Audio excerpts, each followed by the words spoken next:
अब यहाँ पर देखिए आपके सामने सवाल दिया गया है जो कि कक्षा 10 का है, जो कि काफ़ी इंपॉर्टेंट क्वेश्चन है और बोर्ड एग्जाम में आपको हम बता दें इस मॉडल की सवाल हर बार के बोर्ड एग्जाम में आती है। हर बार आप उठाकर देखिएगा क्वेश्चन बैंक या अनसॉल्व या कोई भी मॉडल पेपर आप उठाकर देखिएगा, इस मॉडल की सवाल हमेशा पूछा जाता है।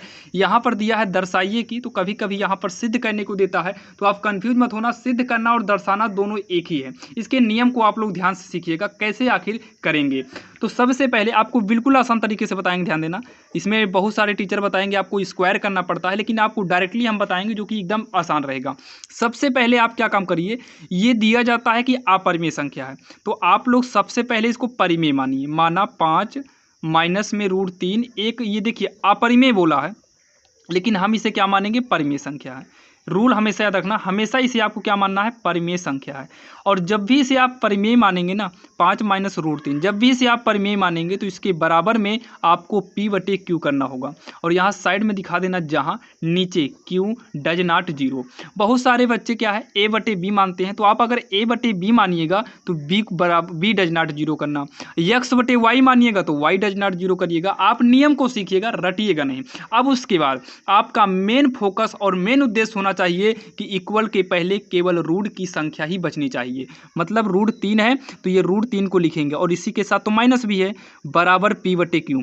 अब बात ये आती है कि 5 कहाँ गया, तो इस 5 को उठाइए और पक्षांतर करके इधर कर दो, तो ये प्लस में है, इधर आएगा तो माइनस का 5 हो जाएगा। इतना आपके समझ में आया होगा।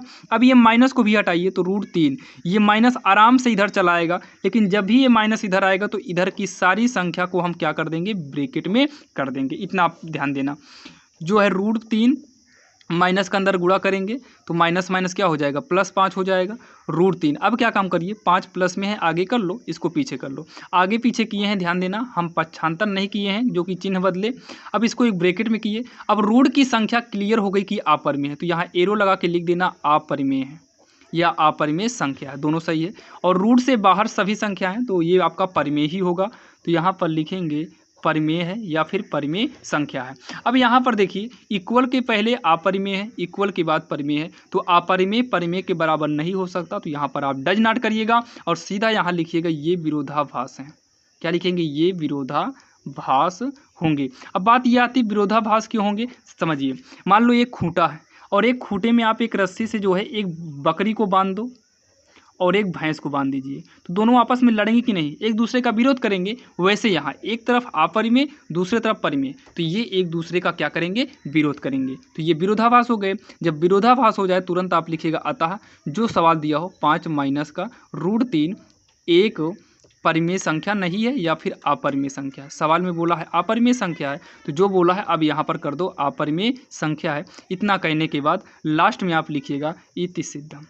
क्या लिखेंगे, इति सिद्धम, और ये हो जाएगा इसका आंसर, जो कि काफ़ी आसान है और आपकी समझ में भी आया होगा। अगर कोई भी डाउट रह जाए तो आप लोग कमेंट बॉक्स में कमेंट जरूर करिएगा। अगर कोई भी सवाल पूछनी है तो उसका भी जो है आप कमेंट बॉक्स में पूछ सकते हैं। और ऐसे ही इंपॉर्टेंट क्वेश्चन के लिए आप हमारे चैनल से जुड़ सकते हैं, ताकि हम जितने भी इंपॉर्टेंट क्वेश्चन को अपलोड करें वो सबसे पहले लेटेस्ट आपको मिले। और डिस्क्रिप्शन में हम लिंक डाल देंगे जहाँ से आप जो है chapter wise chapter important question को देख सकते हैं।